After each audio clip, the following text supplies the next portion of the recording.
हर लबदो मित्र सुमितो, विदारण कदे न चित्तो।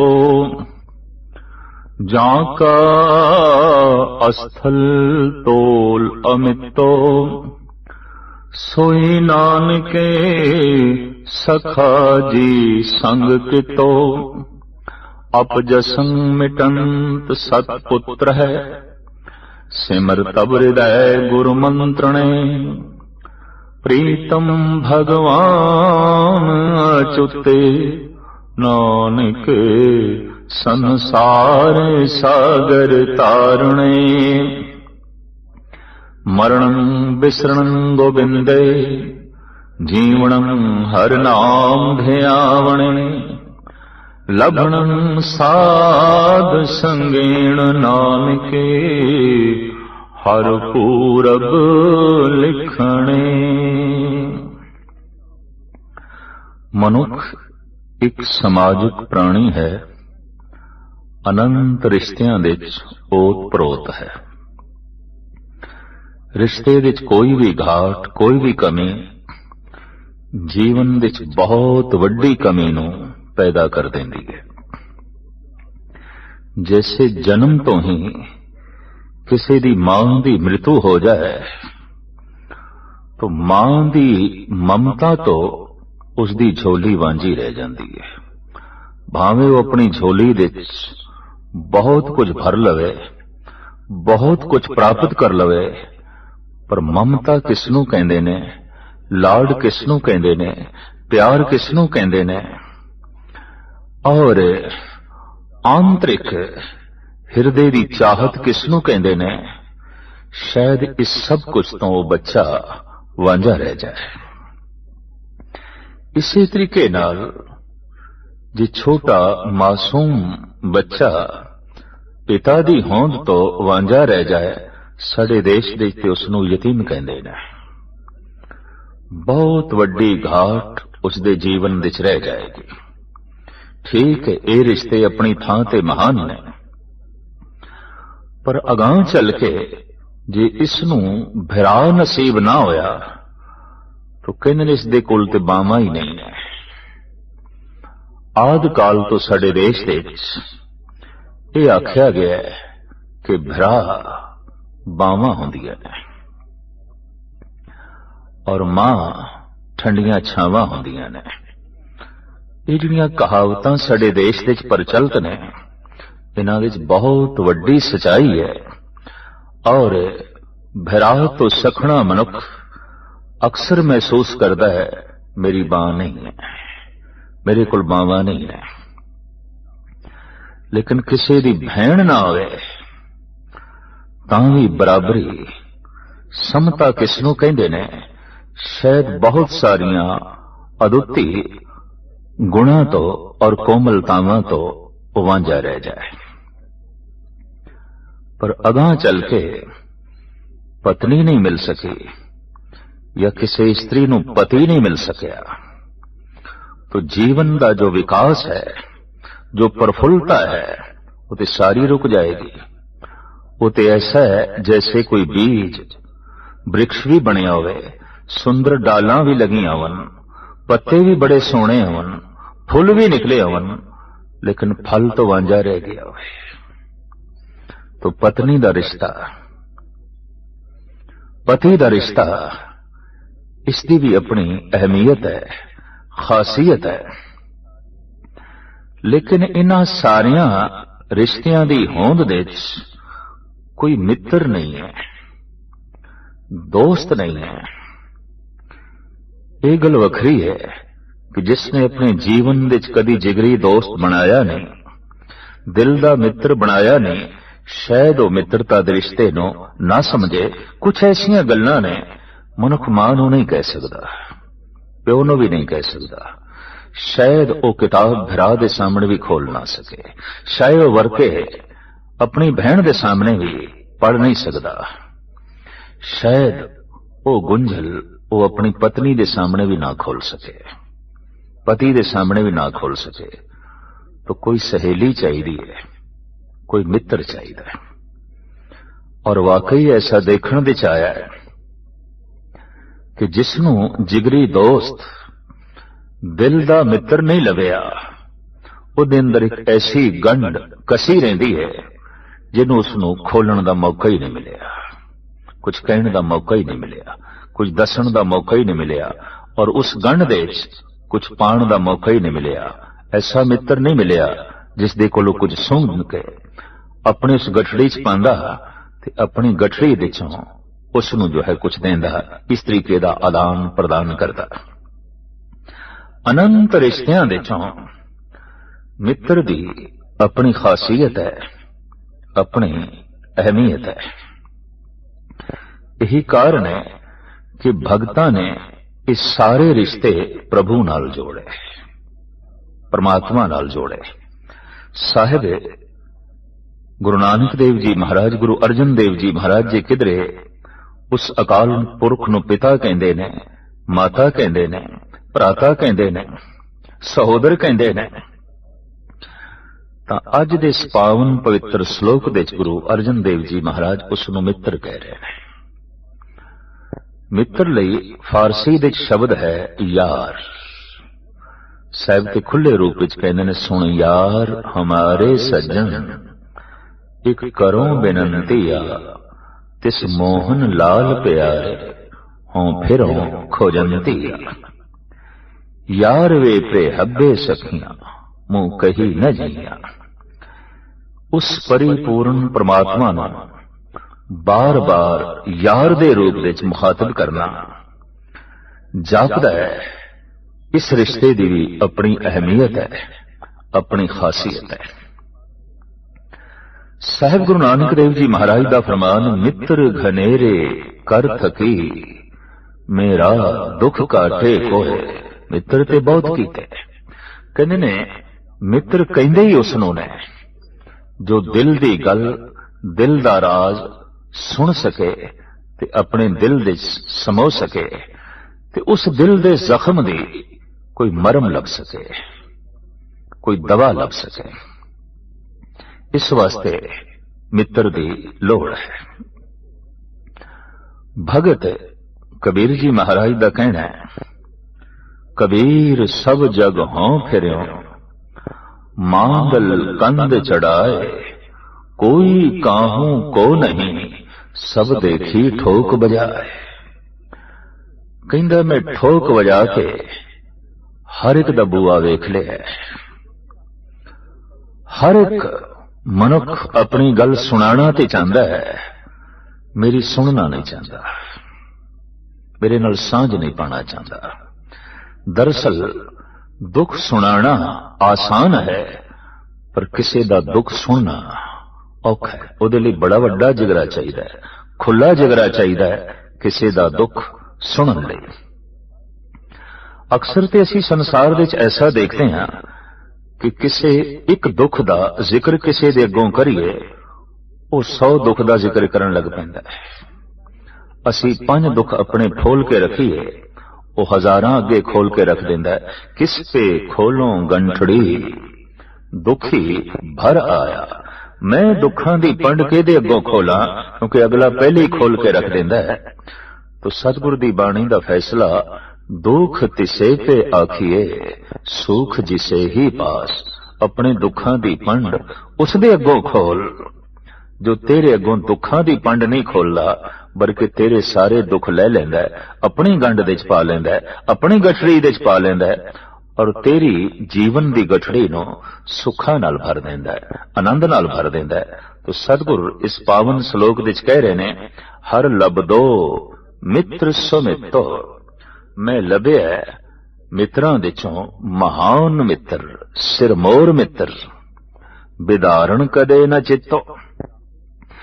जिसने मेरे दिल दी कदी दिल शिकनी नहीं की, तोड़न दी कोशिश नहीं की, बिदारण तोड़ना, वो मित्र ही की जिहड़ा दिल तोड़ देवे। ते दिल दे टुटदे मित्रता रहिंदी किथे, दोस्ती रहिंदी किथे। दरअसल दोस्ती मित्रता खून दा रिश्ता नहीं है, भाषा दा रिश्ता नहीं है, मुल्क दा रिश्ता नहीं है, जात पात ते मजहब दा रिश्ता भी नहीं है। दोस्ती ते है ही दिल दा रिश्ता, मित्रता ते है ही दिल दा रिश्ता। ते फिर दिल ही टूट गया ते मित्रता का दी।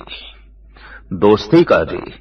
तो साहिब कहते मैं ऐसा दोस्त बनाया है, ऐसा मित्र बनाया है जिसने मेरी कदी दिल शिकनी नहीं की थी, जिसने मेरा कदे दिल नहीं तोड़िया। बिदारण कदे न चित्तो जांका अस्थल तोल अमितो। साहिब कहते जिसका अस्थान इतना वड्डा है, न तोलिया जा सकता है न नापिया जा सकता है। बड़ा वड्डा उसका अस्थान, उसका ठिकाना, जिसनों मनुखी बने हुए पैमानिਆਂ नाल नापना, तोलना, गिनना अति कठिन, अति कठिन। तो जांका अस्थल तोल अमितो सोई नानक सखा जी संग कितो। मैं उसनों ही अपने जीवन का सखा बनाया, मैं उसनों ही अपना मित्र बनाया और उसने भी मेरी मित्रता कबूल कर ली है, जिसने अज तक मेरा दिल नहीं तोड़िया बल्कि मेरे जख्मां नूं मरम लगाया है, दवा कीती है और मैनू सुख ते आनंद प्रदान किया है। अप जसंग मिटंत सत पुत्र है, सिमर तब हृदय गुर मंत्र ने।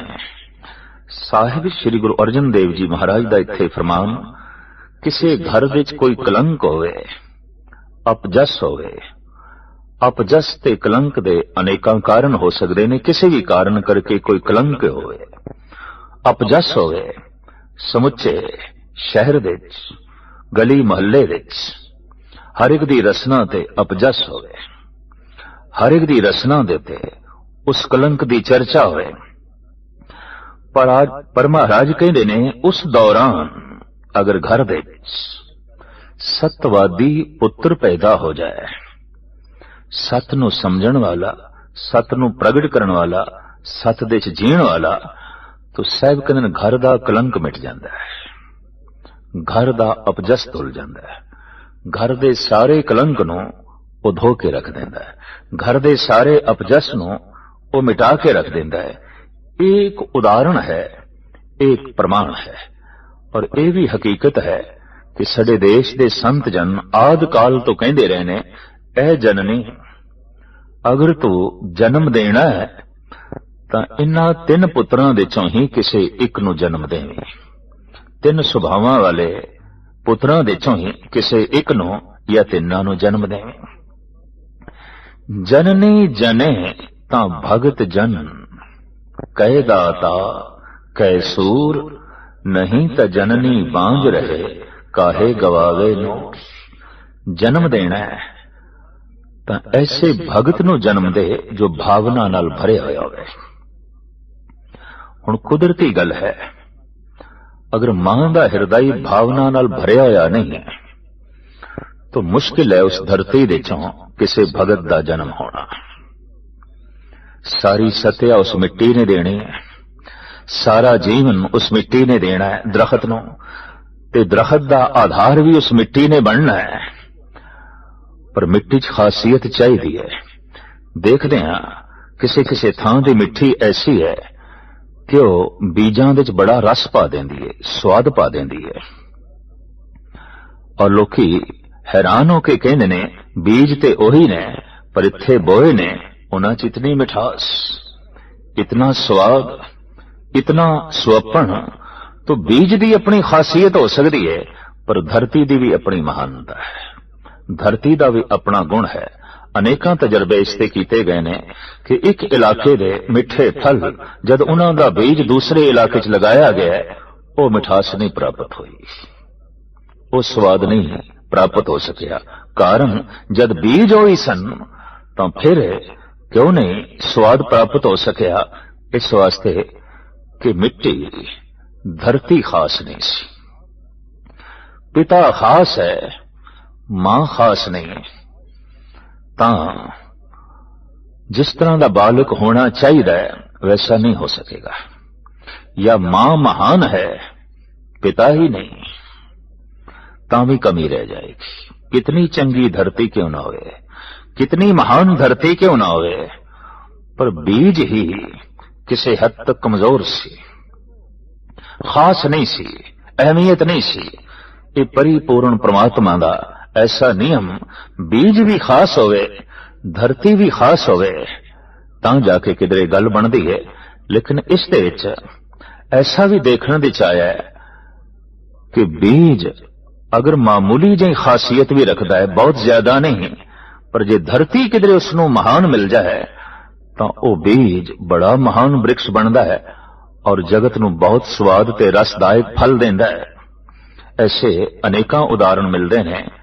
हरनाखस ते दुष्ट जालम से, पर उसकी पत्नी रोम रोम राम दा सिमरन करदी सी।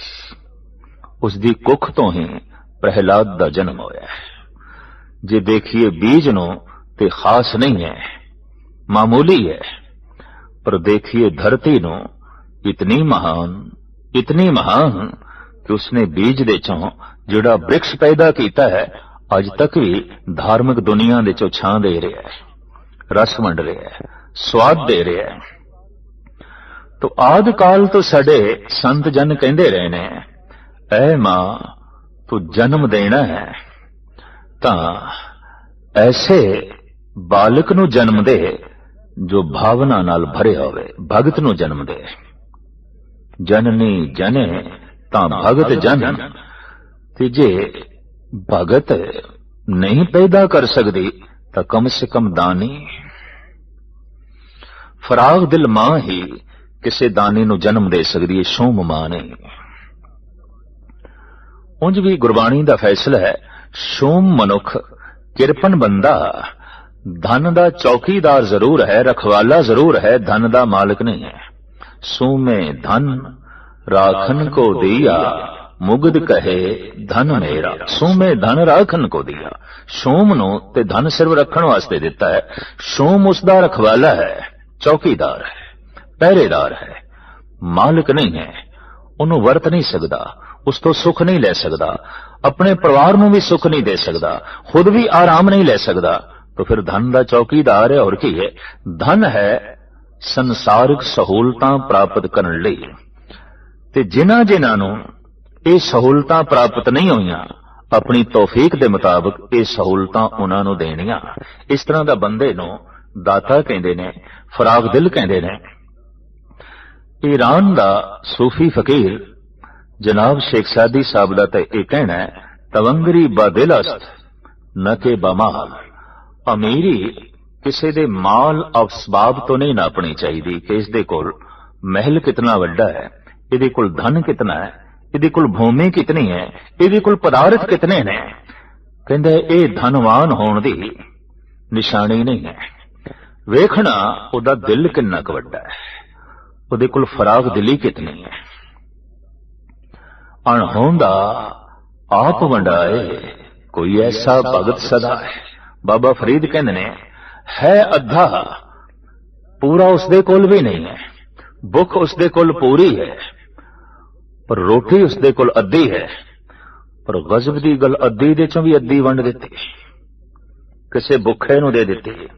बाबा फरीद कहंदे ने, अणहोंदा आप वंडाए कोई ऐसा भगत सदा है। कोई ऐसा भगत जगत विच जो है मिले जिसदा अपना ही अद्धा पेट भरिया है, पूरा पेट भरिया ही नहीं, फिर भी अद्धे विचों अद्धा जो है दे देता है।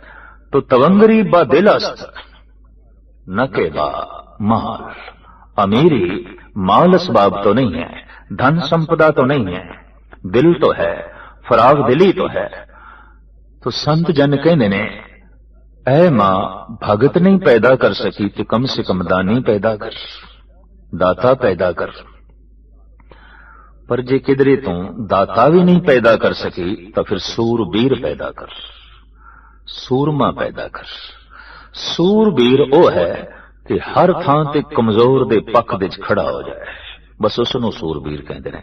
थां थां ते एक दूजे की पग लांदा फिरे ते लड़दा फिरे ते उस लड़ाई विच जित हासिल करदा रहे, उन्होंने जालिम आख्या जा सकता है, सूरबीर नहीं। सूरबीर ओ कि जिथे देखे एक कमजोर है, लिताड़िया जा रहा है, उहदे पक्ष विच खड़ा हो जाए, उसकी बावां दी हिफाजत करे, उहदी जान की हिफाजत की खातर अपनी जान तक दे दे। जैसे कि इतिहास गवाह है, कश्मीर दे ब्राह्मणों की बांह कमजोर हो गई, वो बांह फैला के आए आनंदपुर साहब, गुरु तेग बहादुर साहब जी महाराज दे अगों। साहिबा ने वो कमजोर बांह पकड़ ली और आख्या, मैं अपनी जान दे देंगा, ये बांह नहीं छोड़ांगा। आप दे नाल एक वाक जुड़ गया, बाहां जिन्हां दी पकड़िए, सिर दीजे बाहां न छोड़िए। मैं जान ते दे सकदा, सिर ते दे सकदा, ये बांह नहीं छोड़ सकदा। इस बांह नाल हुण मेरी बांह जुड़ गई है। ये बांह ते मेरी बांह हुण एक मिक। इतिहास गवाह है, किसी ने अपना सिर दे के इस देश दीयां कमजोर बाहां नूं मजबूत कीता, महान कीता। तो सूरबीर ओ जो कमजोर दे पक्ष विच खड़ा हो जाए, दानी जो लोड़वंद दी लोड़ पूरी कर देवे, भगत जिहदा हिरदा भावना नाल भरिया रहे। तो धार्मिक पुरुष कहंदे ने, ऐ मां ऐ जननी, ना तू भगत पैदा कर सकी, ना तू दानी पैदा कर सकी, ना तू सूरबीर पैदा कर सकी। खामा खा अपना तन दा नूर गवाया, तन दी सत्या गवाई। एवें फिजूल बच्चे पैदा करके, धरती दा बोझ पैदा करके। हृदय राम ने ते साफ कह देता है, प्रेम सोनीर बहे जस गावत, नाचत देव चले सब अंगा। कै खग गए रण में भली बिदसों, लहू सुघाव चले अर्धंगा। ऐ मां ऐसा लाल ऐसा पुत अपनी कुख तो जन्म दे कि परमात्मा दा नाम सुने ते रोम रोम दे झरनाट वज जाए और उसके नेत्र सज्जल हो जान।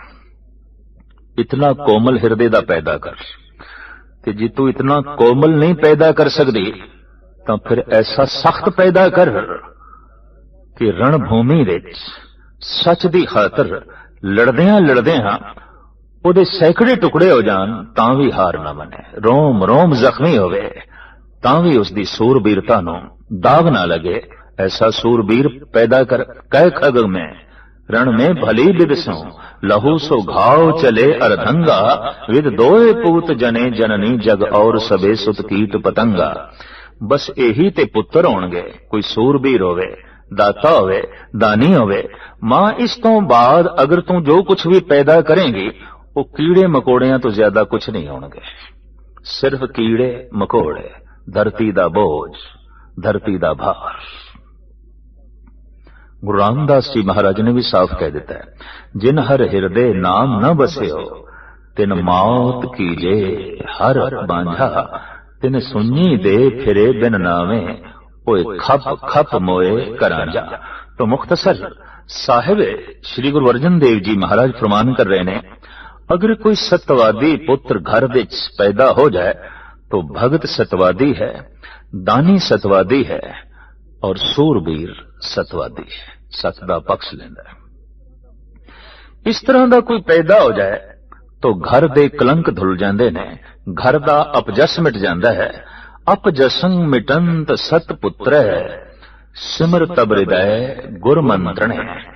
जिस तरह घर दा कलंक एक सतवादी पुत्र धो देंदा है, तिवें गुरमंत्र दा जाप, प्रभु दे मंत्र दा जाप हृदय दे सारे पाप धो देंदा है, हृदय दे सारे कलेश धो देंदा है, हृदय दे सारे दुख मिटा देंदा है। प्रीतम भगवान अचुत, नानक संसार सागर तारणे। जप करदियां मंत्र दे जाप द्वारा ओ प्रीतम, ओ परिपूर्ण परमात्मा भगवान अविनाशी उस जपण वाले नूं संसार सागर तो पार कर देंदा है, कोई दुख उसनूं व्यापदा नहीं। मरणं बिसरणं गोविंदे, जीवणं हर नाम ध्यावणे। लभणं साध संगेण नानक, हर पूरब लिखणे। शरीर विच जो श्वास चल रहे ने इसनूं जिंदगी आखदे ने, ते चलदे होए श्वास जे किधरे रुक जान ते इसनूं ही मौत आखदे ने। पर यह शरीरक जीवन है, शरीरक मौत है। आध्यात्मिक जीवन किसे होर गति ते खड़ा है और उस गति दे रुकदियां आध्यात्मिक मौत हो जाती है। साहिब कहते मरणं बिसरणं गोविंदे, जीवणं हर नाम ध्यावणे। श्वास चलते रहन, शरीर दी जिंदगी है, सिमरन चलदा रहे, याद चलदी रहे तो रूहानी जिंदगी है, अध्यात्मक जीवन है। मरणं बिसणं गोविंदे, जिन्हों गोविंद भुल गया समझ लो मौत है ते मर गया। यही मौत है। केड़ी? रूहानी मौत। और रूहानी मौत अगर किसी दी हो गई है, अध्यात्मक मौत किसी दी हो गई है, तो बाकी दा जीवन एक बोझ होगा। चाहे वो शारीरिक जीवन है, आर्थिक जीवन है, राजनैतिक जीवन है, परिवारिक जीवन है, सारे दा सारा उस मनुख लई बोझ होगा अगर उस कोल रूहानी जीवन नहीं है, अगर उसदे कोल अध्यात्मक जीवन नहीं है। एक गल वखरी है कि शरीरक मौत हो जाए तो फिर उसे शरीर नू जीवित करना कठिन है, बहुत कठिन है। पर रूहानी मौत हो जाए, अध्यात्मक मौत हो जाए, इस मौत नू फिर जिंदगी दिती जा सकती है, फिर जीवन दिता जा सकता है। मरणं बिसरणं गोविंदे, जीवणं हर नाम दे आवणे। अगर हरि नाम दे ध्यान जोड़िया जाए, सिमरन का हिस्सा बना लिया जाए, रसना द्वारा उसका जाप जारी रहे, तो साहब कहते फिर ये जीवन प्राप्त हो जाता है। फिर ये अगम्य जीवन, रसदायक जीवन उसनों प्राप्त हो सकता है। तो रसना जप करे, इस जीवन की प्राप्ति होवे। आखिर कोई था, कोई साधन, कोई वसीला, तो साहब कहते हाँ वसीला भी है, साधन भी है। लभणं साध संगेण नानक, हर पूरब लिखणे। पूर्वले संस्कार होवन, पूर्वली प्रालब्ध होवे ते साध संगत नसीब होवे, बस उत्थे ये रूहानी जीवन लभ पैंदा है, उत्थे ये अध्यात्मक जिंदगी जो है लभ पैंदी है। जैसे कोई शारीरिक तल ते मुर्दा है तो फौरन दिखाई दे जाता है ये लाश है, ये जीवदा जागदा नहीं है। हू बहु धार्मिक मनुख फौरन अंदाजा ला लेंदे ने इहदे कोल रूहानी जिंदगी नहीं है, इहदे कोल धार्मिक जीवन नहीं है। जैसे आर्थिक जीवन रखण वाले फौरन अंदाजा ला लेंदे ने इहदे कोल आर्थिक जीवन नहीं है। अर्थ दी दुनिया विच इसदी मौत है, क्योंकि इसदे कोल धन नहीं है, आर्थिक मौत है। इसे तरीके नाल कईयां दी राजनीतिक मौत आउंदे ने, सियाणे बंदे कह देंदे ने ये राजनीति दे च मर चुके है, उस दुनिया दे च इसदी कोई होंद नहीं, इसदा कोई नामो निशान नहीं, किसी वक्त जीवदा जागदा सी अज नहीं। तो फौरन इस गल दा पता चलता है कि इसदे कोल रूहानी जिंदगी नहीं है, अध्यात्मक जीवन नहीं है। साहिब कहंदे ने ये अध्यात्मक जीवन लभदा है उस संगत दे चों जिथे साधक बैठे ने, जुड़े हुए बैठे ने ते गुरु दी किरपा दे पात्र बने बैठे ने। उत्थों दा माहौल, उत्थों दा वातावरण प्रेरित करेगा, उत्थे बैठ के इस जीवन दी प्रेरणा मिलेगी, इस जीवन हासिल करने दी गति मिलेगी, समर्था मिलेगी, और फिर मनुख उस जीवन नू प्राप्त कर लवेगा जिसनू कहंदे ने परम जीवन, महान जीवन, सब तो उच्चा जीवन। जीवो नाम सुनी, साहिब कहंदे ने मैं ते हुण जीवदा नाम सुन सुन के। सो जीविया जिस मन वसिया सोए, नानक अवर न जीवे कोए। जे जीवे पत लथी जाए, सब हराम जेता किछ खाए। सतगुरु दा फैसला ओही जी रहा है जिस दे हिरदे विच परमात्मा दा नाम है। सो ही जीवे जिस मन वसिया सोए, नानक अवर न जीवे कोए। दूजे जीवदे नहीं पे, चलदियां फिरदियां लाशां ने, भजदियां दौड़दियां ये लाशां ने, कठपुतलियां ने। इन्हां च जिंदगी नहीं है, जीवन नहीं है। जीवन ते उत्थे ही है जिथे प्रभु दा चिंतन है, प्रभु दी याद है। दसन बिहू भुयंगन, मंत्रं गारुणी निवारं। व्याध उपाड़न संतन, नानक लबद कर्मणे। जत कथ रमणं, शरणं सर्वत्र जीयणे। तथ लगणं प्रेम नानके, प्रसादं गुरुदर्शने चरणारविंद मन विद्यं सिद्ध्यं सर्वकुशलने गाथा गावंत नानक भवन परापूर्वणे दसन बिहोन भोंगं मंत्रं गारड़ी निवारं। एक दौर साडे देश विच ऐसा लंघिया है कि हर तरह का उपचार मंत्रां दे राहीं हुंदा सी। कोई भी रोग, कोई भी दुख, कोई भी पीड़ा, बस उसका समाधान, उसका इलाज मंत्रां दे राहीं हुंदा सी। ये काल, ये दौर बहुत लंबे समय तक रहा है और चूंकि रोग अनेका ने, अनेका तरह की पीड़ा है, अनेका तरह के कल कलेश ने, एक एक व्यक्ति हजारां तरह की पीड़ा की पंड चुकी फिरदा है। तो एक दौर ऐसा चलिया, मांदरी अगे आए, मंत्री अगे आए, मंत्रां नाल उपचार करते रहे। चाहे अख दुखदी है, चाहे दाड़ दा दुखना है, चाहे पेट दा दर्द है, चाहे तरह तरह के रोग बीमारियां ने, या कुछ घरेलू कल कलेश है, इन्हां दा इलाज मंत्रां नाल हुंदा रहा है। और वख-वख मंत्रां दे अपने अपने नाम सन। बिच्छू दे डंग दा मंत्र, सप दे भी डंग दा मंत्र। वो जो मंत्र सप दी जहर उतार देंदा सी ते सप नूं बेहोश कर देंदा सी, उस मंत्र दा नाम है गौरड़ी मंत्र, जिसका जिक्र गुरु अर्जन देव जी महाराज इस पावन पवित्र श्लोक विच कर रहे हैं। अनंत काल तो साडे देश दे सपेरे और कुछ होर सियाणे इस मंत्र दी वाकफियत रखते आए ने और इस मंत्र दे जाप दे नाल वो सप पकड़ते रहे ने। और उन्हां दा अज भी ऐसा कहना है कि साडा मंत्र 1 साल तक ही काम करता है, खास करके फनीर नाग, उसनूं असीं साल तो बाद छोड़ देंदे हैं। और छोड़ते हुए ये देखे गए ने।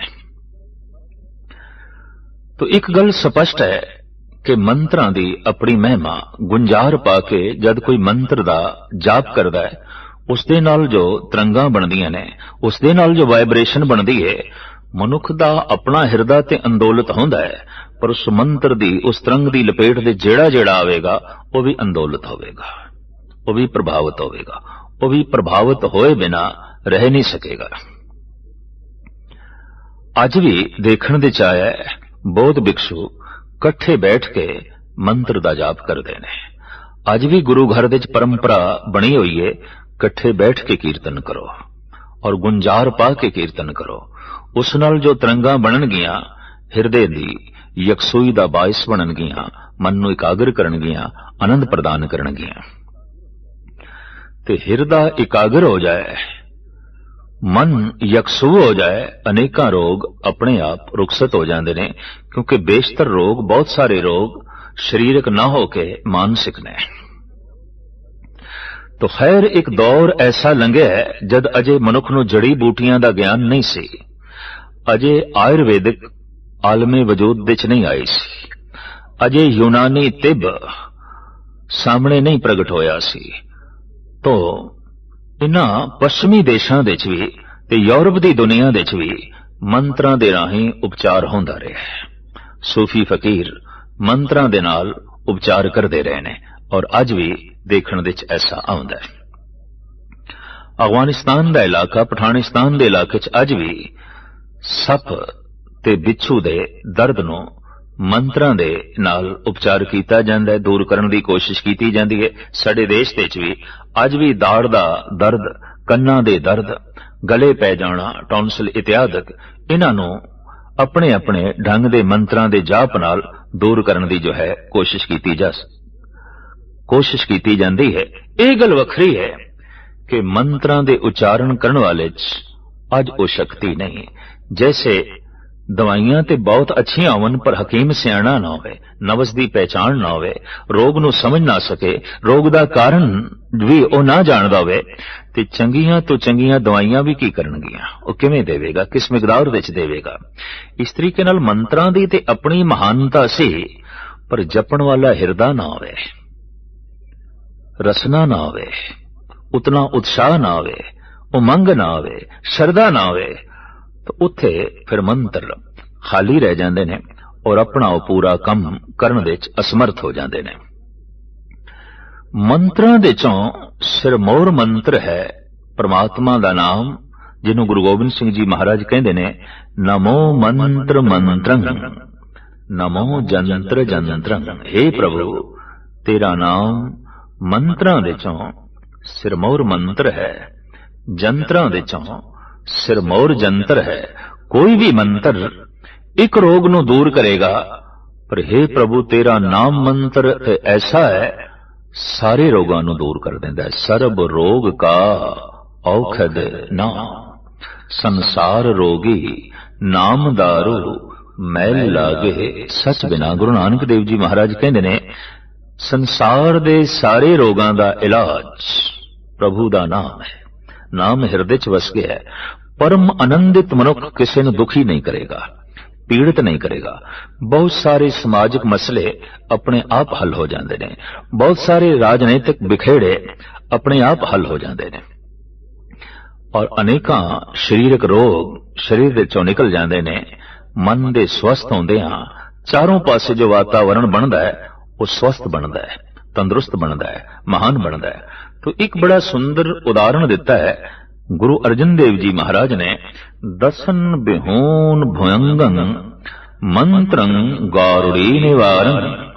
जैसे सपेरा गारड़ी मंत्र दा जाप करके सप नूं दंदां तो बिना कर देंदा है, दसन बिहोन दंदां तो बिना कर देंदा है और सप दी जहर उतार देंदा है। इस मंत्र दा नाम गारड़ी मंत्र। एक उदाहरण, ब्याद उपारण संतन नानक लबद कर्मणे। विरले ही संत जन ऐसे ने जो परमात्मा दे नाम मंत्र दा जाप करके अपने जीवन दे चों विकारां दी जहर कढ देंदे ने। जिंदगी दे चों सारी जहर नूं निकाल के परे सुट देंदे ने। जीवन विच जहर की है? जीवन विच क्रोध एक जहर है, लोभ एक जहर है, अहंकार एक जहर है, मोह एक जहर है, काम सीमा तो वधे होया जहर है। अति क्रोधी, अति कामी, अति हंकारी मनुख अति जहरीला हुंदा है, अति जहरीला। उहदी दृष्टि दे विच भी जहर टपकेगी, उहदे बोलां दे विच भी जहर प्रगट होवेगा। उहदे उठदियां बैठदियां ਜਿਹੜੀਆਂ ਤਰੰਗਾਂ भी उसदे शरीर चों निकलणगियां वातावरण ਨੂੰ दूषित करनगियां, अपवित्र करनगियां, क्योंकि जहरीला है। प्रभु मंत्र दे जाप नाल ये जहर अमृत बन जाती है। मैला अगर बेरे हैं भयंगा, बिख अमृत बसे एक संगा। जहर ते अमृत दी कोई बहुत वड्डी दूरी नहीं है, पड़ोसी ने, निकटवर्ती ने। हो गुजरिया इस सदी दा बड़ा प्रसिद्ध दार्शनिक उर्दू दा शायर डॉक्टर मोहम्मद इकबाल, वो कहंदा है, जो जहर हलाहल है वही अमृत है नादां, मालूम नहीं तुझको अंदाज है पीने के। इति पीण दा ढंग है। अगर किसी नूं पीण दा ढंग आ गया है तो अमृत है, ते जे पीण दा ढंग नहीं आया तो जहर है। जो जहर हलाहल है वही अमृत है नादां, ऐ नादान। जो जहर हलाहल है, संखिया है, ये अमृत है। फर्क सिर्फ इतना है कि तेरे कोल पीण दा ढंग होना चाहिए। जीवन दा ढंग होवे, जिंदगी अमृत है, पर जीवन दा ढंग नहीं तो जीवन जहर है। वर्तन दा ढंग होवे तो पदार्थ अमृत ने, पर वर्तन दा ढंग नहीं तो पदार्थ भी जहर ने। रहन दा ढंग होवे तो परिवार अमृत है, पर रहन ते सहन दा ढंग नहीं आया तो परिवार भी जहर बन सकता है, संसार भी जो है जहर बन सकता है। गल सारी है ढंग दी, युक्ति दी। जैसे गन्ने विच प्रभु ने बड़ा रस पाया है, मिठा, अंगूरां दे स्वाद है, रस है, संतरा मिठा है, पर इनू त्रका के शराब बनाई जा सकती है। तो शराब ते कौड़ी है, मिठा कौड़ा हो गया, मिठा कुड़तन दे तब्दील हो गया। तो जे मिठा कौड़ा हो सकता है तो कौड़े नू मिठा भी किया जा सकता है। संखिया अति कौड़ा, पर वैद लोग मार के जद उसनू कुश्ता बना लेंदे ने तो बड़ा कारामद हो जाता है। सप दी जहर दियां भी दवाइयां बनदियां ने और अनेकां रोगां दे उन्हां दा उपचार होंदा है। ते जहर दवाई बन गई है, ढंग होवे। अगर ढंग नहीं तो दवाई भी जहर बन जाएगी। जो जहर हला हल है वही अमृत है नादां, मालूम नहीं तुझको अंदाज है पीने के। इते पीण दा ढंग है, जिसनू आ जाए अमृत है, जिन्हू ढंग नहीं आया तो जहर है, अनंत जहर है। वाहिगुरु वाहिगुरु दा जाप काम नू सीमा विच कर देंदा है। वो ग्रस्त दी लोड़ बन जाता है, समाज दी लोड़ बन जाता है, अमृत बन जाता है, सिर्फ लोड़ मात्र। जिसनू भगत कबीर जी महाराज कहंदे ने, पैर चोलना गधा नाचे भैसा भगत करावे। लोभ दी तशबीह देनी होवे ते कुत्ते नाल दित्ती जांदी है, पर अति कामी मनुख लई जद तशबीह संत जना ने लभी है वो हाथी ते खोते नू अगे कीता है। खोते दा शरीरक मानसिक मंडल ऐसा है कि काम मनुख दी तरह सिर्फ शरीर दे च ना हो के उहदे सोच दे च भी है, शरीर दे नाल नाल उहदे फुरनियां च भी है, उहदी सोचनी दे च भी है। इस वास्ते आखिया जांदा है इह ते कामी खोता है। भगत कबीर कहंदे ने कि पैर चोलना गधा नाचे पैसा भगत करावे। ओ खोता ओ गधा जो पहले मेरे अंदर नचदा सी वो ते हुण भी नचदा है। भावें हुण मैं संत हो गया, भावें हुण मैं भगत हो गया, पर खोता ते उसे तरीके नाल नच रहा है, पर एक फर्क दे नाल। पहले एक खोता नगन नचदा सी, हुण चोला पा के नचदा है। पैर चोलना गधा नाचे पैसा भगत करावे। हुण समाज दी मर्यादा दा इसने चोला पहन लिया, हुण प्रभु दे डर दा इसने चोला पहन लिया। चोले दी उलंघना नहीं, समाज दी उलंघना नहीं, हुण धर्म दी उलंघना नहीं, तो काम अमृत बन गया। क्रोध एक जहर है, प्रभु नाम दे जाप नाल क्रोध बीर रस बन जाता है और दया दा रूप धारण कर जाता है। क्रोध जिथे जहर है, संखिया है, पर इनू मार लईए, इहदा कुश्ता बना लईए, ये बीर रस बन जाता है, ये दया दी मूर्ति बन जाता है। मोह ग्रसे मनुख नू सिर्फ अपना परिवार चंगा लगता है, संसार नाल ते उसनू घिरना है। सिर्फ परिवार नाल ही किसी तल ते वो इंसाफ कर सकता है, संसार नाल नहीं। प्रेमी लई सारा संसार उसदा परिवार है, जबकि मोह ग्रसे मनुख नाल शायद उसदा परिवार भी उसनू पूर्ण रूप दे पूरा परिवार ना दिखाई देवे, क्योंकि परिवार विच भी जिहड़ा सदस्य उहदी कामना दी पूर्ति नहीं करेगा, उसदे हंकार नू पट्ठे नहीं पावेगा, तो हो सकता है उस नाल कोई संबंध ना रहे। तो मोह ग्रसे मनुख दा जिथे हित है, जिथे उसदी स्वार्थ दी सिद्धि है, बस ओही अपने ने, बाकी ते सब ओपरे, बाकी ते सब बेगाने हैं। पर प्रेमी लई सारा संसार अपना है। प्रेम नाल भरिया होया भेजिया होया हिरदा गुरु अर्जन देव जी महाराज दा आप कहंदे ने, सबको मीत हम आपन कीना, हम सबना के साजन, दूर पर आयो मन का बिरहा, तो मेल कियो मेरे राजन। हुण दुबदा मिट गई, सब अपने, कोई बेगाना नहीं। दोई रा चूं बदर करदम, दो आलम रा यके दीदम। शमस तबरेज कहते ने जिस दिन दी दुबदा नास होई है समूह ब्रह्मंड एक दिखाई दे रहा है और अपना दिखाई दे रहा है। हुण कोई बेगाना नहीं। अगर उस एक तो ही सारा संसार आया है, समूह आए ने, तो फिर वो एक सारियां दा पिता है। ते जद एक ही सारियां दा पिता है तो बेगाना कौन, ओपरा कौन। एक पिता एकस के हम बारिक तू मेरा गुरहाई। तो मोह प्रेम बन जाता है। लोभ संतोख दी शक्ल अख्तियार कर जाता है।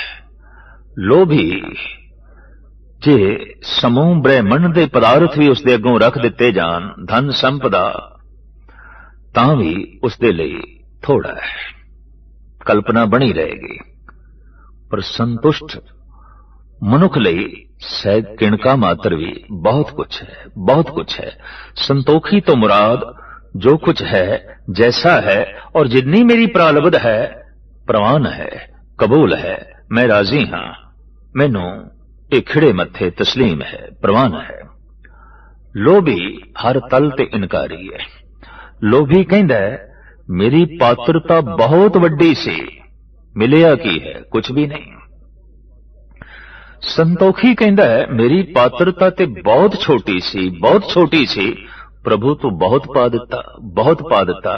इस वास्ते बार बार संतोखी धनवाद नाल भरिया हुंदा है, बार बार लोभी गिलियां नाल भरिया हुंदा है। जद गिले निकलन, शिकवे निकलन तो समझ लेना लोभ है। जद बार बार धनवाद निकले, शुक्राना निकले तो समझना संतोख है। संतोखी ते बार बार कहंदा है हे प्रभु बहुत छोटी सी मेरी झोली, पात्रता ते मेरी बहुत छोटी सी, बर्तन ते मेरा बहुत छोटा सी, तू बहुत पा दिता, बहुत पा दिता, तेरा लख लख शुक्र, तेरा लख लख धन्यवाद। पर लोभी ते बुलंद बांग कहंदा है इतनी वड्डी मेरी झोली तू दिता की, कुछ भी नहीं। इतनी वड्डी मेरी पात्रता तू पाया की, कुछ भी नहीं। इतना वड्डा भांडा मैं चुकी फिरदा रहा तो एक बूंद सिर्फ पाई। पर संतुष्ट मनुख कहंदा है हे प्रभु मेरी पात्रता ते इतनी भी नहीं सी कि तू एक बूंद मैनू देवें, तू ते सागर उंडेल के रख दिता, तू ते बहुत कुछ दे दिता।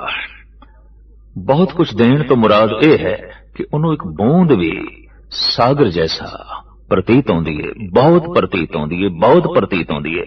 बार बार अपनी योग्यता ते, अपनी पात्रता ते जिसदा ध्यान जावेगा गिलियां नाल भर जाएगा। पर बार बार जिसदा प्राप्ति ते ध्यान जावेगा, की प्राप्त होया, जो कुछ मिले है उस ते ध्यान जावेगा, तो बार बार शुक्राना पैदा होगा, धन्यवाद पैदा होगा। संतोखी हमेशा धन्यवाद नाल भरिया हुंदा है, प्रार्थना नाल भरिया हुंदा है, शुक्राने नाल भरिया हुंदा है। जबकि लोभी हमेशा गिलियां नाल भरिया हुंदा है, शिकवियां नाल भरिया हुंदा है। पर लोभ ही संतोख बन जाता है प्रभु नाम दे जाप नाल। जिथे लोभ जहर है उत्थे संतोख अमृत है। अहंकार जहर है, पर प्रभु नाम दे जाप नाल ये विनिम्रता दा रूप धारण कर जाता है। अहंकार ही निर्माणता दा रूप बन जाता है। अहंकार किसी दे सिर ते चढ़ के बैठना, अहंकार दी खुशी भी इसे च। ये सिंघासन किसी हद तक बगौर देखिए ते लोगों के सिरां ते खड़े होंदे ने। अपना मत देना है, अपना सिर देना है, अपने विचार देने ने, अपनी सहमति देनी है, अपना सिर देना है, तां किसी दे सिंघासन खड़े होंदे ने। अपना सिर झुकाना है, अपनी मत देनी है, मत प्रदान करना है, मत दा दान कर देना है, मत अगों रख देनी है, सिर अगों रख देनी है। उसे सिर दे उत्ते सिंघासन होंदे ने और उन्हां ही सिंघासनां ते राजनीतिक बैठते हैं। जिन्हां नूं असीं राजनीतिक क्रांति कहंदे हां, वो यही क्रांति कदी कदी सिर हिल पैंदे ने और बोझ बर्दाश्त करन नूं इनकार कर देंदे ने। उस हालत नूं असीं कहंदे हां कि सिंघासन डोल रहा है, क्योंकि सिर हिल रहे ने। ते जद कोई अपना सिर अंदरों थल्लों कढ लैंदा है और सारे ही कढ लैंदे ने, सिंघासन धरातल ते आ जांदा है। इस नूं कहंदे ने मुकम्मल क्रांति हो गई, तख्ता पलट गया है, राजसत्ता पलट गई है। इंज कहिए धार्मिक पुरुष कहते ने किसी दे सिर ते बैठण दा जिसनू शौक है बस अहंकारी है, पर किसी दे कदमां विच बैठण दा शौक है निर्माण है, गरीब है, विनम्र है। एक आलम दा कहना है, जुबान खोलेंगे मुझ पर बद जुबान क्या बदशुआरी से कि मैंने खाक भर दी है उनके मुंह में खाक सारी से। हुण मेरी होर की निंदा होनी है, हुण मेरे उत्ते कोई होर की लाछण लाएगा। मैं ते हर एक दे कदमां दी खाक बन गया, मैं ते हर एक दे पैरां दे थल्ले आ गया और बखुशी आया। दीस आवत है बहुत बिहाला, गुरु अर्जन देव जी महाराज। सगल चरण की एहो मन राला, मैं ते सारियां दे चरनां दी खाक, मैं ते सारियां दे पैरां दे थल्ले, सब मैथों उच्चे। भगत कबीर कहंदे ने, कबीर पूंगरा राम अलाका सब गुर पीर हमारे। कबीर कहंदे ने सारे मैथों वड्डे ने, मेरे पीर ने, मेरे गुरु ने, हर एक तो कुछ ना कुछ मैं गुण लिया, कुछ ना कुछ मैं शिक्षा ली है। ते जो हर एक तो मैनू कुछ ना कुछ प्रेरणा मिली है तो हर एक मेरा गुरु है। मैं पढ़ लिया सी जमाल हुसैन फकीर दी कहानी। जद उसनू पुछया गया, तुसी इतने आशावादी, बंदगी रोज कर दे हो, प्राप्त कुछ नहीं होया पर निराश नहीं होए, इतनी आशा, इतनी प्रगाढ़ श्रद्धा ये किवें प्राप्त हुई? कहने लगा, एक चोर तो है, चोर तो इतना वड्डा आशावादी जीवन। कहने लगा, उन्हें मित्र नू इंज गल सुनाई कि मेरे घर विच एक चोर आया रात दी तारीकी दे विच। तो जमाल हुसैन अथा गरीब फकीर, उन्हें आवाज मारी, मित्रा इत्थे दिन नू कुछ नहीं लभदा, तेनू रात नू की खाक लभेगा, की लभेगा? आ मेरे कोल बैठ, ठंड बड़ी है, एक कंबल है मेरे कोल, तो मेरी तौहीन ना करी, एक कंबल ले ले और कम से कम तेनू एक एहसास होवे कि फकीर दे घरों मैं खाली नहीं निकलिया, कुछ न कुछ मेरे हाथ लग गए। तो एक कंबल है मेरे कोल, ऐ तू ले ले, रात बड़ी ठंडी है, बहुत ठंड पै रही है। इन्हां बचना ने उस चोर का मन मोह लिया। आखिया, मैं हुण चलिया किसे होर घर सन लाण नूं। पर जमाल हुसैन ने कहा, फिर आवी मेरे कोल, इत्थे ही ठहरी, तू मेरा मेहमान बन, मेरे कोल ठहर। सवेरे होंदा होंदा वो चोर आया है पर कोल कुछ भी नहीं। फकीर पुछदा है, कुछ है? कुछ हथ लग्या? कहंदा नहीं, अज ते नहीं, शायद कल कुछ लभ जाए। तो कल भी गया है, खाली हथ आया है। जमाल हुसैन पुछदे न, कुछ मिलिया? कहंदा अज ते नहीं मिलिया, कल शायद मिल जाए। तीसरे दिन भी ऐसा होया, चौथे दिन भी ऐसा होया, गालबन 20 दिन वो ऐसा कहंदा रहा और 20 दिन तक तो उसदे हथे कुछ नहीं लगया और इको ही सबक, इको ही रट उसने लाई, अज ते कुछ नहीं लभया, कल। जमाल हुसैन कहंदे ने, मैं इत्थों ही अपने निराश हिरदे नूं आसा नाल भर लिया। अज नहीं रस आया प्रभु दी बंदगी ते शायद कल, अज नहीं खुदा मिलिया ते शायद कल। जी चोर इतना आशावादी है तो मैं साध होके इतना निराश हो जावा, इतना मायूस हो जावा? यदि चोर मेरे को बहुत अगे है, बहुत अगे है। तो उन्होंने स्पष्ट कहा, ये तो मैं चोर को शिक्षा ली है। शेख सादी साहब ने, उन्होंने शिष्या ने एक बहुत वड्डा प्रश्न किया, सादी साहब थोड़े को भुल नहीं आती कदी, जबकि हर मनुख रोज पता नहीं कितनियां कितनियां भुलना कर बैठता है, थोड़े को गलतियां नहीं आउंदियां। इस वास्ते थोड़े को कदी पश्चाताप भी नहीं देखा। ये प्रेरणा तुसी कित्थों लई? आखण लगे, अंधियां तो है, नाबीन अंधियां तो। ਉਹ ਕਿਸ ਤਰ੍ਹਾਂ? ਕਹਿਣ ਲੱਗੇ ਮੈਂ ਦੇਖਿਆ ਜਿੰਨੇ ਚਿਰ ਤੱਕ ਅਗਲੀ ਜਗ੍ਹਾ ਉਹ ਸੋਟੀ ਨਾਲ ਲਾਠੀ ਨਾਲ ਟਟੋਲ ਕੇ ਵੇਖ ਨਾ ਲੈਣ, ਆਪਣਾ ਪੈਰ ਨਹੀਂ ਧਰਦੇ। ਪੈਰ ਤਾਂ ਰੱਖਦੇ ਨੇ ਅੱਗੇ, ਪਹਿਲੇ ਟਟੋਲ ਲੈਂਦੇ ਨੇ, ਦੇਖ ਲੈਂਦੇ ਨੇ। ਇਸ ਤੋਂ ਮੈਨੂੰ ਸਬਕ ਮਿਲਿਆ ਕਿ ਜਗਤ ਵਿੱਚ ਕੋਈ ਵੀ ਚੀਜ਼ ਗ੍ਰਹਿਣ ਕਰਨੀ ਹੈ, ਉਹਨੂੰ ਟਟੋਲ ਲੈਣਾ ਹੈ, ਦੇਖ ਲੈਣਾ ਹੈ। ਕਿਸੇ ਪਾਸੇ ਵੀ ਜਾਣਾ ਹੈ, ਉਹਨੂੰ ਟਟੋਲ ਲੈਣਾ ਹੈ, ਦੇਖ ਲੈਣਾ ਹੈ। ਅੰਧਿਆਂ ਦੀ ਇਹ ਸਿੱਖਿਆ ਮੈਂ ਜੀਵਨ ਭਰ ਪੱਲੇ ਬੰਨੀ ਹੈ, ਮੈਨੂੰ ਕਦੀ ਪਛਤਾਣਾ ਨਹੀਂ ਪਿਆ।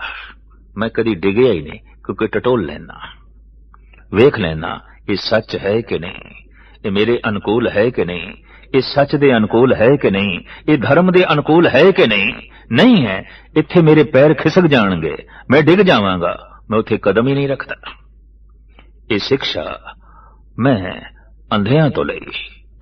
ਤੋ ਸਾਹਿਬ ਸ੍ਰੀ ਗੁਰੂ ਅਰਜਨ ਦੇਵ ਜੀ ਮਹਾਰਾਜ ਬਹੁਤ ਸੁੰਦਰ ਇੱਥੇ ਫਰਮਾਨ ਪੈ ਕਰਦੇ ਨੇ, ਨਾਮ ਜਪਦਿਆਂ ਅਹੰਕਾਰ ਨਿਰਮਾਣਤਾ ਦੀ ਸ਼ਕਲ ਅਖਤਿਆਰ ਕਰ ਜਾਂਦਾ ਹੈ, ਕ੍ਰੋਧ ਦਇਆ ਬਣ ਜਾਂਦਾ ਹੈ, ਲੋਭ ਸੰਤੋਖ ਬਣ ਜਾਂਦਾ ਹੈ, ਕਾਮ ਸੀਮਾ ਦੇ ਚ ਹੋ ਜਾਂਦਾ ਹੈ, ਮੋਹ ਪ੍ਰੇਮ ਦਾ ਰੂਪ ਧਾਰਨ ਕਰ ਲੈਂਦਾ ਹੈ।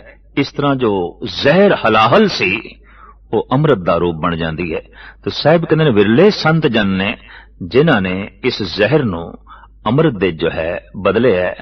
ਸਾਹਿਬਾਂ ਦਾ ਇਹ ਫਰਮਾਨ ਦਸਨ ਬਿਹੂਨ ਭੰਗੰ ਮੰਤਰੰ ਗਾਰੜੀ ਨਿਵਾਰੰ ਵਿਆਦ ਉਪਾਲਨ ਸੰਤਨ ਨਾਨਕ ਲਬਦ ਕਰਮਣੇ ਜਤ ਕਤ ਰਮਣੰ ਸਰਣੰ ਸਰਬਤਰ ਜੀਣੇ।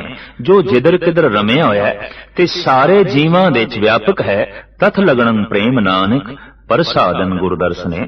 ਗੁਰੂ ਦੀ ਕਿਰਪਾ ਦੁਆਰਾ ਉਸ ਪ੍ਰਭੂ ਨਾਲ ਮੇਰਾ ਪ੍ਰੇਮ ਲੱਗਿਆ, ਉਸ ਪ੍ਰਭੂ ਨਾਲ ਮੇਰਾ ਹਿਰਦਾ ਜੁੜਿਆ ਹੈ ਜੋ ਜਿਦਰ ਕਿਦਰ ਰਮਿਆ ਹੋਇਆ ਹੈ, ਸਾਰੇ ਜੀਵਾਂ ਦੇ ਵਿੱਚ ਵਿਆਪਕ ਹੈ।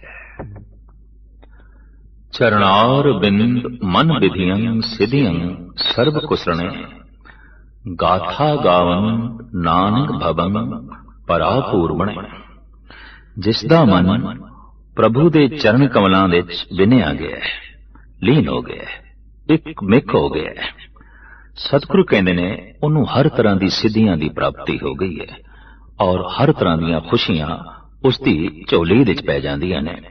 ਇਸ ਵਾਸਤੇ ਆਦ ਕਾਲ ਤੋਂ ਗਾਥਾ ਗਾਵੰਤ ਨਾਨਕ ਭਵੰ ਪਰਾਪੂਰ ਬਣੇ। ਆਦ ਕਾਲ ਤੋਂ ਜਿਨ੍ਹਾਂ ਦੀ ਬਣੀ ਹੋਈ ਪ੍ਰਾਲਬਧ ਹੈ, ਪੁਰਬਲੇ ਸੰਸਕਾਰ ਨੇ, ਪ੍ਰਭੂ ਦੀ ਗਾਥਾ ਗਾਉਂਦੇ ਆ ਰਹੇ ਨੇ, ਪ੍ਰਭੂ ਦੀ ਗਾਥਾ ਗਾਉਂਦੇ ਹੀ ਆ ਰਹੇ ਨੇ। ਗਾਥਾ ਵਿੱਚ ਕੀ ਹੈ? ਪ੍ਰਭੂ ਦੇ ਗੁਣ, ਤੇ ਗੁਣਾਂ ਨੂੰ ਹੀ ਗਾਵਣਾ ਹੁੰਦਾ ਹੈ ਔਰ ਗੁਣ ਗਾਉਂਦਿਆਂ ਗਾਉਂਦਿਆਂ ਗੁਣ ਕਹੇ ਗੁਣੀ ਸਮਾਵਣਿਆ। ਕਿਸੇ ਧਨਵਾਨ ਨੂੰ ਬਾਰ-ਬਾਰ ਧਨਵਾਨ ਆਖਣ ਦੇ ਨਾਲ ਕੋਈ ਧਨਵਾਨ ਨਹੀਂ ਹੋ ਜਾਂਦਾ। ਕਿਸੇ ਪਹਿਲਵਾਨ ਦੀ ਬਾਰ-ਬਾਰ ਉਪਮਾ ਕਰਨ ਦੇ ਨਾਲ ਕੋਈ ਪਹਿਲਵਾਨ ਨਹੀਂ ਹੋ ਜਾਂਦਾ। ਹੁਕਮਰਾਨ ਨੂੰ ਬਾਰ-ਬਾਰ ਸਜਦਾ ਕਰਨ ਦੇ ਨਾਲ ਕੋਈ ਹੁਕਮਰਾਨ ਨਹੀਂ ਹੋ ਜਾਂਦਾ। ਪਰ ਭਗਵਾਨ ਦੀ ਮਹਿਮਾ ਗਾਇਨ ਕਰਨ ਵਾਲਾ ਭਗਵਾਨ ਹੀ ਹੋ ਜਾਂਦਾ ਹੈ।